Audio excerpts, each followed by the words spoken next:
Olá! Se você já viu os outros vídeos, você já sabe, né? Eu sou a Daniele e eu estou aqui para poder falar um pouquinho sobre o professor. O que esperam de você? O que esperam de nós? Bom, no vídeo de hoje a gente vai poder falar exclusivamente sobre o papel do professor, como sujeito transformador. Como será que o professor tem que agir de agora em diante? Qual é o nosso papel? E como ser um sujeito de transformação na vida dos alunos? Espero que vocês gostem. Vamos lá? E quem é esse sujeito de transformação? É o professor, mas não qualquer professor.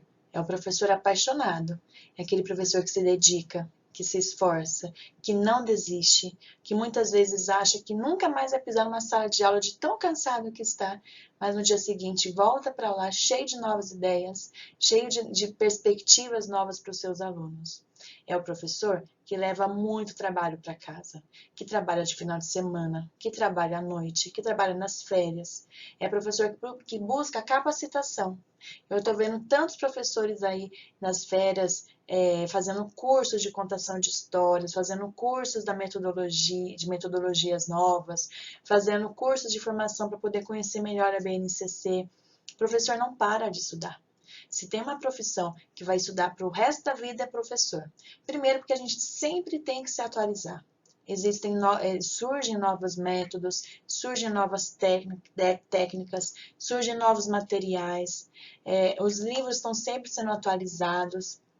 Então, professor é uma profissão que sempre vai depender de novos estudos e de atualização. Então, a gente estuda e estuda muito. Provas que são corrigidas em casa, provas que são montadas em casas, atividades avaliativas que são feitas em casa também, aqueles trabalhinhos e projetinhos que a gente leva para casa, presentinhos que muitas vezes nós fazemos por conta própria, de Dia das Mães, Dia dos Pais, de Natal, de boas-vindas para as crianças, que são feitos também nas nossas residências. Tudo isso faz parte do papel do professor, do ser professor apaixonado, aquele professor que busca realmente chegar perto do seu aluno, chegar e conhecê-lo a fundo. Mas não quer dizer que isso seja fácil, não quer dizer que a gente não tenha momentos de estresse, momentos onde a gente precisa pedir ajuda de alguém, que seja de um gestor, de um amigo do lado, para conduzir uma situação difícil em sala de aula, ou simplesmente para tirar uma dúvida, para pegar ideias novas para novos projetos.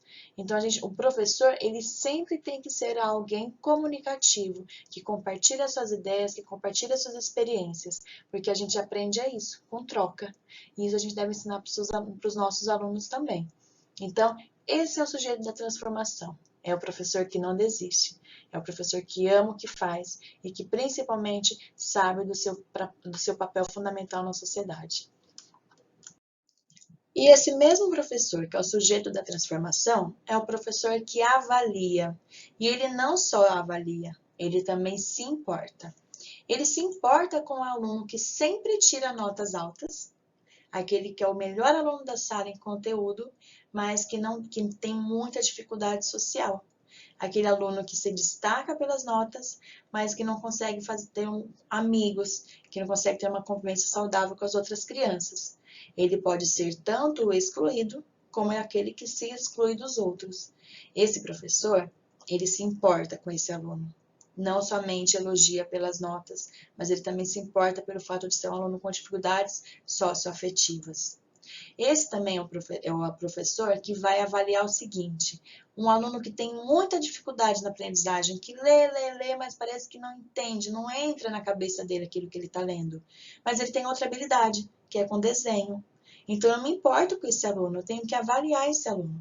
Eu tenho que ver que, apesar dele não ter um bom desenvolvimento cognitivo nas atividades de história, de português, de matemática, ele vai muito bem em artes. Ele tem habilidades maravilhosas no desenho, na pintura. Por que que acontece isso? Porque as crianças, elas não, assim como todos nós não temos uma única inteligência. Nós temos inteligências múltiplas. Existem diversos tipos de inteligências. Cada um de nós temos aquelas habilidades e aqueles assuntos em que a gente não se dá tão bem. Isso não quer dizer que a gente não possa atingir a melhoria nisso.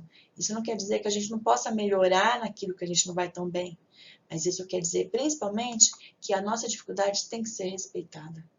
Esse aluno, esse professor que avalia, ele também se importa com aquele aluno que muitas vezes ele é agressivo, ele é um aluno que implica com os outros, é aquele aluno que gosta sempre de provocar, mas ao mesmo tempo, ele é um aluno solidário.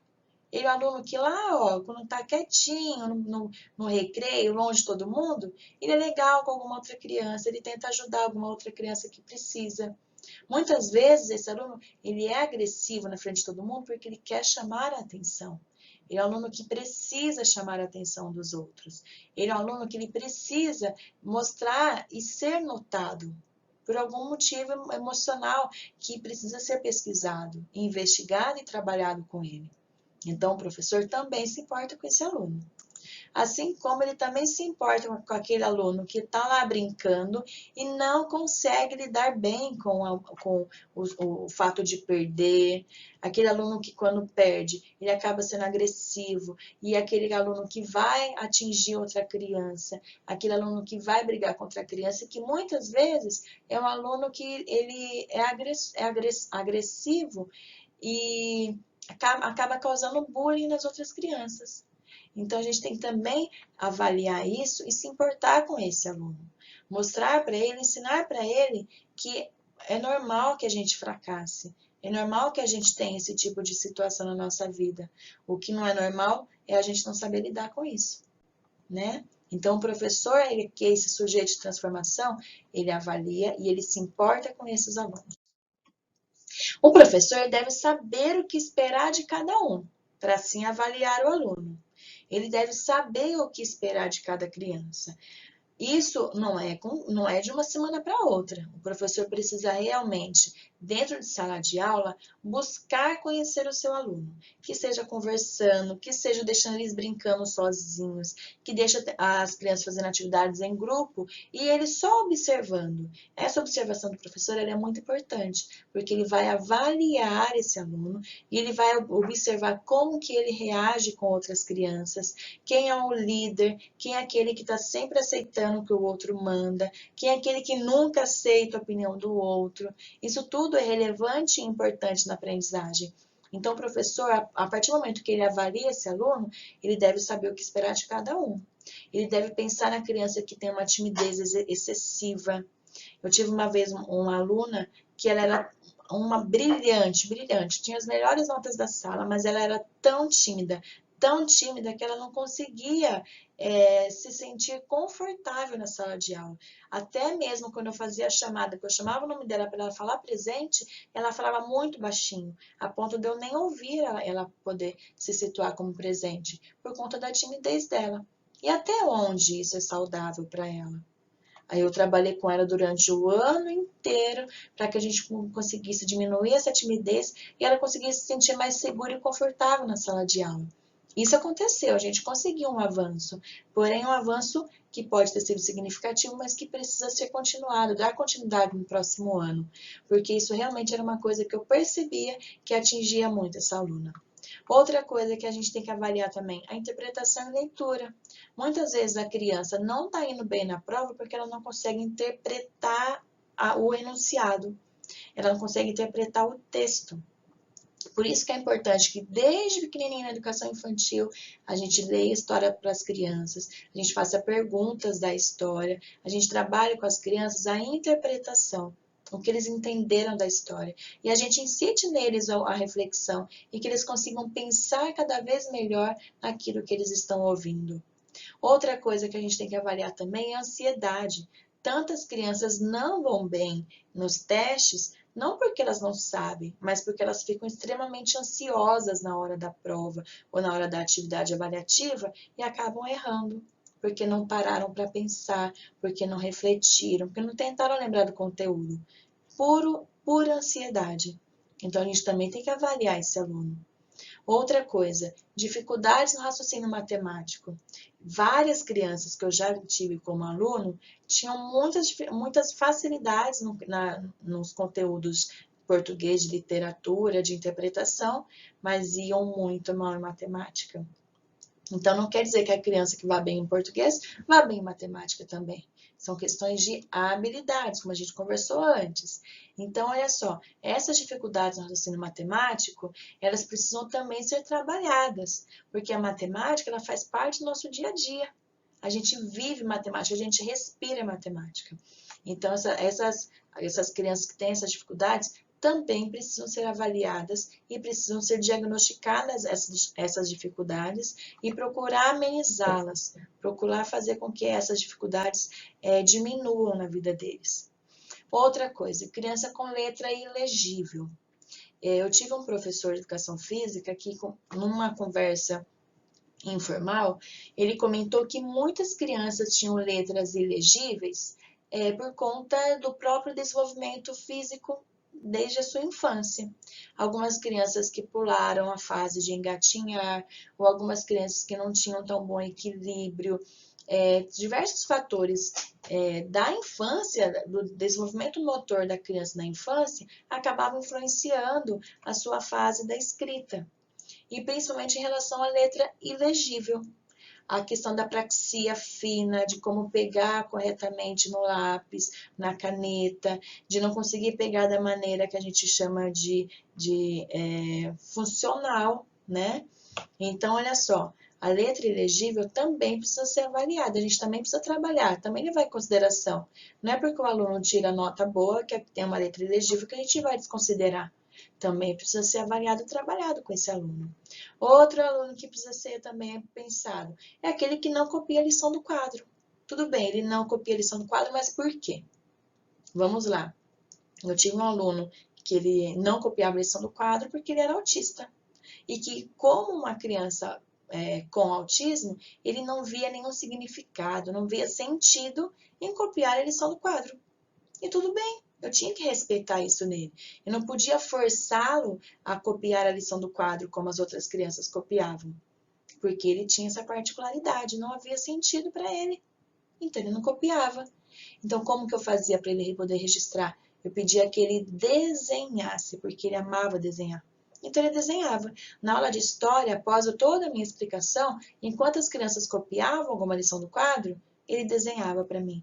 E após ele acabar de desenhar, eles me mostravam o desenho e me explicavam aquilo que ele tinha desenhado. E era exatamente o que eu havia explicado. Ou seja, eu garanti a aprendizagem dele. Ele não precisou copiar. Isso é o olhar do professor. É a gente ver que a cada criança é única. É o sentido de equidade, certo? Outra coisa, aquela criança que é muito agitada. Por que ela é tão agitada? Por quê?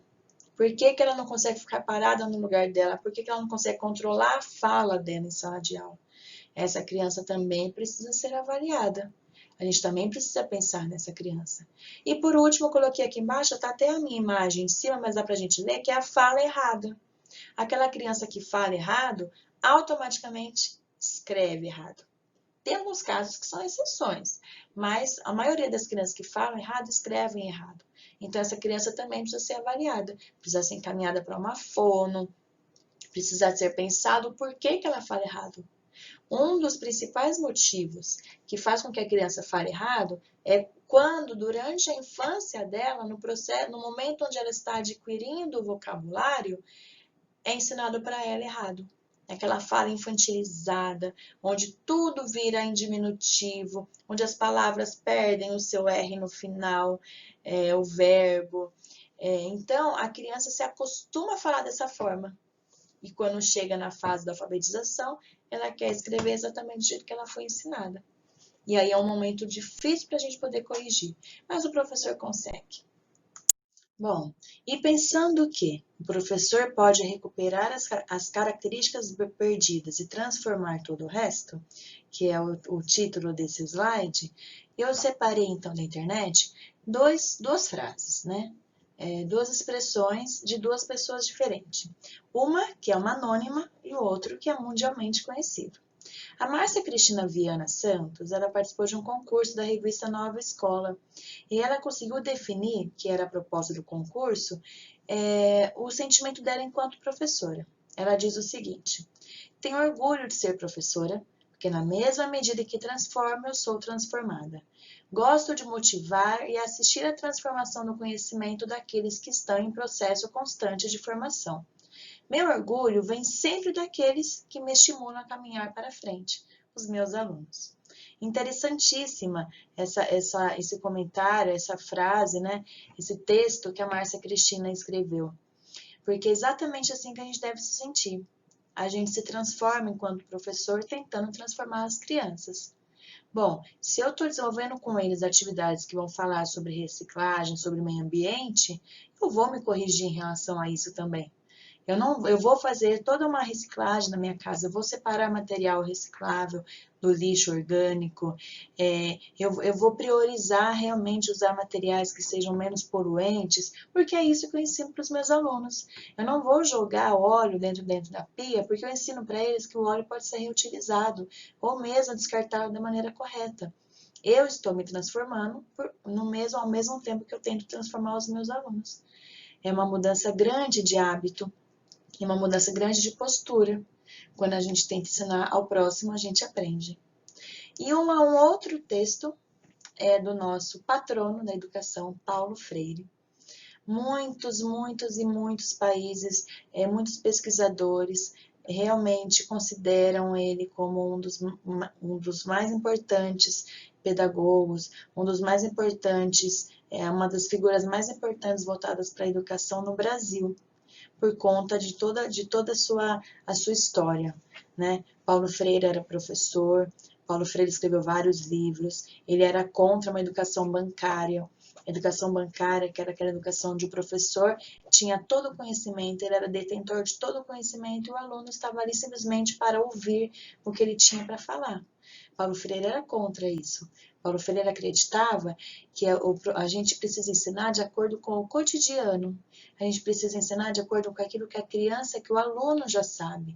É através do conhecimento do aluno que a gente consegue ensiná-lo a ver o mundo de uma maneira diferente e a chegar ao nosso objetivo da aprendizagem.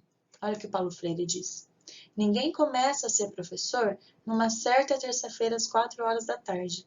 Ninguém nasce professor ou marcado para ser professor.